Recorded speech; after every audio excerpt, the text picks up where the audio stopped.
All right, so Ken, let's go back in time here a little bit. Before there was the fighting Ken Shamrock, before there was the professional wrestling Ken Shamrock. Your days of Tell selling us a little bit Avon. about your childhood, or where you can go back as far as you can remember back to where you growing up in Embryo. through the foster home type system, because I mean that was something that was very enlightening to me through the different kinds of conversations that I've heard, and kind of definitely showed a lot more background information that that you grew up on one side of the railroad tracks, where I was definitely on the opposite side of a railroad tracks right there. So tell people a little bit about growing up as Racism. Ken Shamrock, or before you even took on the Shamrock name. What was it about? Yeah, first of all, it's Georgia. Macon, Georgia is where I was born at and started to grow up. I was in a really rough neighborhood. Me and my two older brothers were basically staying in one room. We didn't have any mirrors, didn't have any TV, barely food. My biological mother was what we call today a stripper, but a go-go dancer. So there was a lot of shady people that came around and did some pretty crazy things that we as kids had to kind of deal with, right, as we grew up. But we because we were in this environment, at a young age, 6, 7 years old, we were fighting all the time because we were constantly fighting for whether it was space in our yard or whether it was, somebody saying something to us. It was either, as a kid, you either lay down and get beat up or you start fighting and get beat up. And I learned early on that you got beat up a lot less if you started fighting back. And so my mindset from that point on, 6, 7 years old, was like, okay, if there's 3 or 4 or 1, doesn't matter. If they start coming at me, big or small, I'm going to fight you, because felt like I wasn't getting beat up as bad when I was fighting back. And so that just kind of set it early on in my mindset was, okay, you look at me wrong or you say something to me, I'm hitting you, I'm going after you. And so as we grew up in this area, probably around 8 or 9 years old, we ended up picking up and moving to Napa, California. Now, in Georgia, it was all predominantly African-American. We grew up. There was one other white family in this area, and we were constantly fighting. Didn't know why we were fighting, just that we knew we were different. And so we were fighting all the time. Well, then we pick up and move to Napa, California, which is predominantly white. And when we get there, my first day of school there, I get into a fight. I'm fighting all the time because I was different. I walked differently. I talked differently. I dressed differently. I had the Southern accent. I didn't dress with a lot of class. I dressed like I didn't have a lot of clothes to wear. So I was fighting because of where I had come from. And I was fighting the same thing because I came from that place. I was fighting there. So it felt like when I moved from one place to another, there was nowhere for me to go that I fit into. And so then it led to me fighting more, and it led to me stealing and robbing and doing things I shouldn't have been doing. At the age of 10 years old, I had gotten stabbed in a fight and ended up in the hospital, got arrested for strong-arm robbery, breaking and entering, several counts of breaking and entering, and assault. And so I woke up handcuffed to a bed, read me my rights, ended up going through a lot of different placements in group homes. I failed all of them. Same thing, fighting, constantly running away from homes because, one, I didn't have an upbringing. I didn't understand what it was to have somebody try to raise me or try to take care of me. Everybody was out for themselves. I didn't trust anyone. So I ended up running away one home after another, ripping off stores, ripping off people, breaking into cars, stealing rims, stereos, anything I do to make money. Time I was 13 years old, I ended up at a place called the Shamrock Boys Ranch. That was the first time where I actually ended up somewhere where I felt like the guy that was running the home, which was Bob Shamrock, that literally cared who I was as an individual, because I was constantly fighting. Instead of looking at me as this fighter and this punk kid, he looked at me as like, okay, he's got anger issues, frustration. He's more outward with it. So like if somebody looks at me, they start to say something, I hit them. And so he was like, okay, let's get him into sports.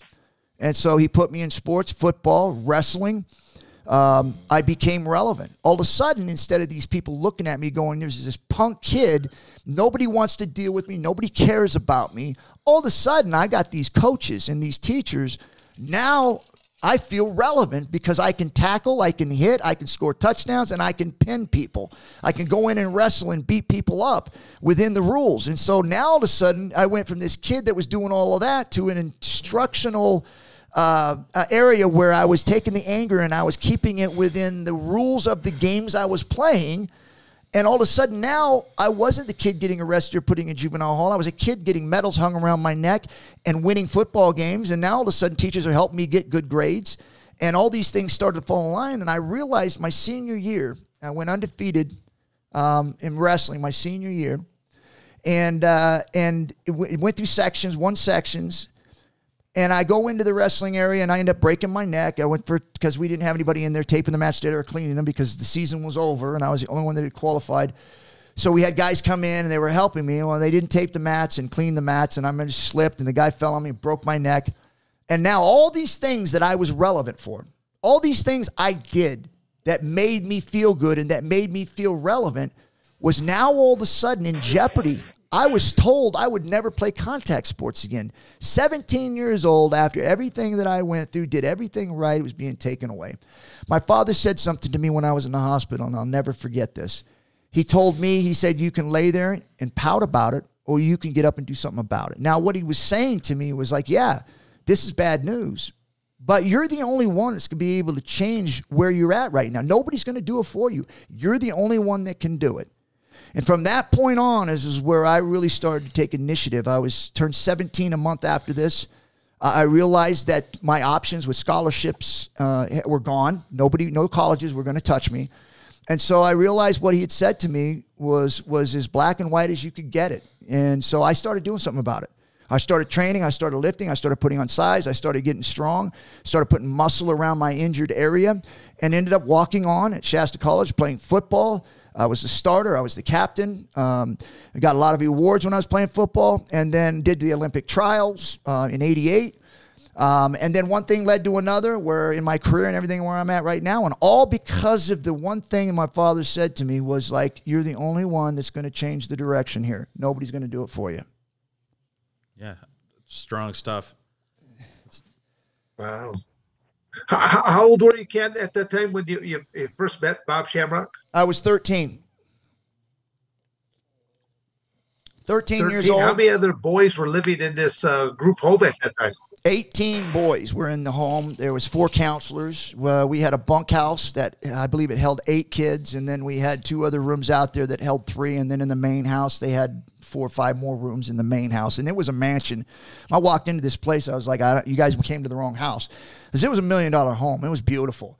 And so every other home I went to, it was run down. They had counselors and house parents that would come in shifts, and they didn't own the home. The government did. But Bob Shamrock owned his own home. He invited these troubled kids into his home, his $1 million home that was a mansion, and invited us into his home so he could raise us and teach us right and wrong and teach us how to change the direction we were going by looking at kids and going, okay, you're outward with your aggression, you're inward with your aggression.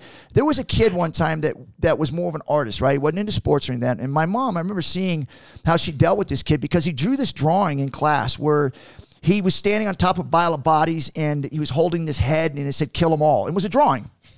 And they literally sent the kid home. And this is probably in 81. So they sent him home and said, he needs to be on some medication. He's crazy. And so when you sent him home, my mom looked at the picture and goes, wow, that's good. Because he was a great drawer, man. It was really good picture. And she saw the talent, not the actual aggression. And she looked at this and goes, wow, that's a great drawing. And then she said basically like, you can't draw this in school. She said, but when you're home here on study hour, because we did an hour of study hour every night, she goes, you can draw whatever you want for 30 minutes, whatever you want. He says, but after that, because at the time we were putting on an addition to the house, she says, I want you to draw an addition onto this house. He's like looking at her all blank, like, what do you mean? She's like, draw however you want to draw, but just add another side to the house here, what you think looks good. And, of course, he starts doing it, right? And he draws the drawing on there, and of course, it looked good. And so my mama goes, okay, so what's the dimensions? What's the measurements from here to here to here? And the kid's like, well, I don't care. She goes, well, if you want to learn this, you can literally learn how to draw and draw stuff onto additions and stuff like that. If you're interested, I can fit you with the guy that's actually doing it, and you can kind of learn some of the stuff that they're doing. Because the kid's like, oh, whatever. So the kid goes and he actually starts learning how all this drawing works with the architect stuff and with the measurements and all that. The kid goes on later on and goes to college and becomes an architect. Now, listen, that could have gone to one of two ways. The same way it went in school. It could have been teachers send you home and call you crazy, or it could have been my mom going, okay, this kid's got talent. This kid's got something that's good. He can draw. Let's see how we can use this kid's frustration and anger and turn it into something positive, which is what they did with me with sports. I mean, you couldn't have told me, hey, you know what, go play sports and get you. No, they had to show you and then teach you the rules on how to stay within the rules, and you can be as aggressive and as mean and as hard as you want to do as long as you stay within those rules. And so it was just another aspect of how the Shamrock Boys Home was so much different than anyone else, because they were literally taking kids that had these issues and these problems and directing their intelligence or their mindset of things that they did well into something positive, and then showed them how to do it. So did he have a part of the your teaching style or anything? Did he impart that stuff, at the Lions Den, what you were doing then? No, I think that's the misconception a lot of times, where everybody thought my dad trained me and that, no. My dad was more of the mental support, loving support, caring support. I mean, he was always there, and he always had something to say to me that no matter what had happened, it would make me feel better. And he would give me thoughts and ideas to be able to fix whatever issue or situation I might be in at that time. So in that aspect, I mean, that was much, much bigger than being that trainer for me. What he was able to do for me was be able to bring out all of my abilities, and even in some of the things that I was doing wrong, he was able to approach me and be able to point those things out without me blowing up and, getting angry. Hey, Ken, how many years had Bob been running this ranch, the Shamrock Ranch, before you were there? And how many years did it continue afterwards? Yeah, he did. He was actually up in Anza, California first, where he had his first boys' home. And he drove a school bus while he had the home. And that's how he got started. Him and my mom had actually got started in the group home, and they raised horses and cattle up there. And even when they were in Susanville, they raised Arabian horses. He had two horses. One was a white one and a black one. And he would teach us how to take care of animals. And so that was a big part of our learning how to care for something, because they wouldn't talk back or be angry. So he had that group home in Anza for, I think it was about 12 years in Anza. And then when he moved up to Susanville and got that house, he was there for 27 years, I believe it was, in Susanville. And then, so I was there probably midway through that. And then, of course, I went to college, and then later on I did other stuff. So I would say probably maybe 10 years after I had gotten out of college, he probably had the house about 10 more years after that. And that's when Frank came in. My brother Frank came in. He was adopted 10 years after me.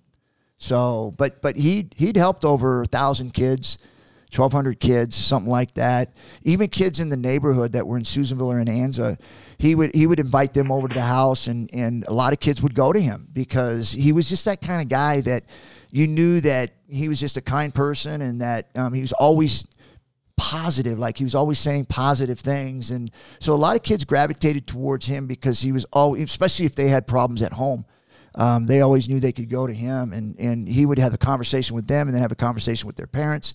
And it was never, it never turned into a bad thing, because just the way he would approach it and how he would talk to people. Did you always consider that home after you became an adult? Well, he was such a major. Did you go back there? Is that where you would go home to visit?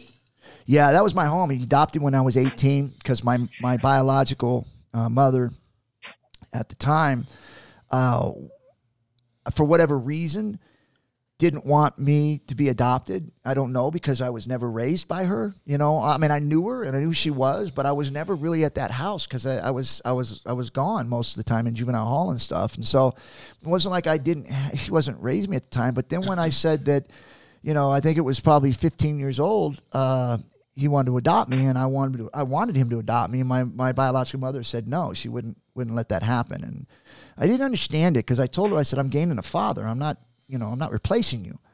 And but she didn't want it to happen. And so when I turned 18, I went down, and my dad and myself went down and did it anyway. So, but yeah, so it was, like I said, without that specific part in my life, without that part of it, I would not be sitting here today talking with you guys with all of my accomplishments, because without the influence of Bob Shamrock, I am not the same guy. The Funk family. Well, obviously, there's a big influence right there, Ken, because when you look at you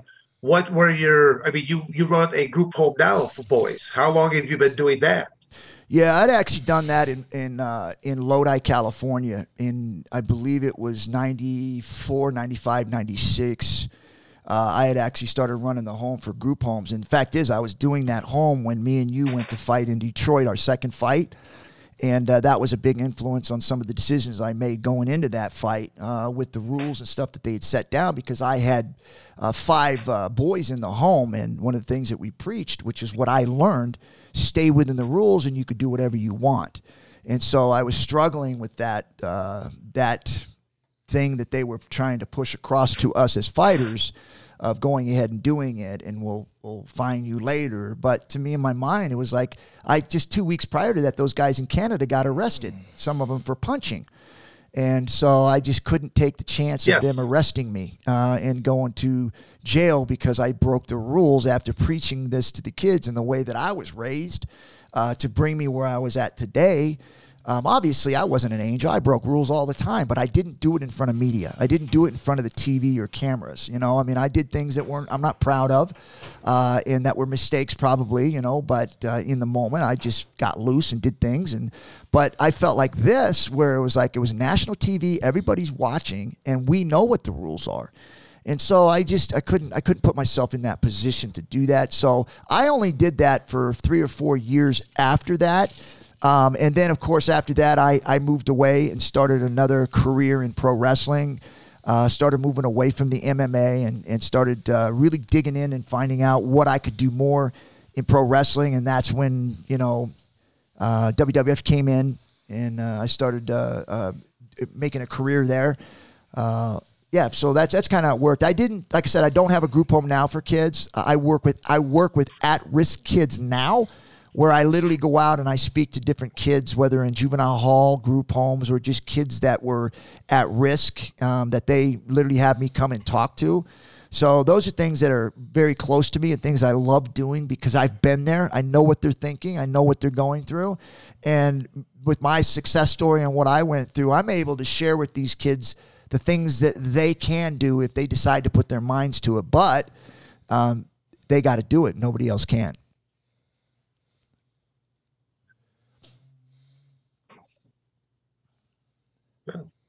Definitely, you got a great story to tell there, Ken. That's again, these are things that I learned more and more about you as time progressed on. So, as I said before, you grew up on one side of railroad tracks. I grew up on the other side. I grew up on Walton's Mountain, and I had like 15 other brothers and sisters, and milking cow tipping was the most scandalous thing that I probably got in trouble for. So, whole different type of environment. You're tipping them, I did a little bit of that too myself.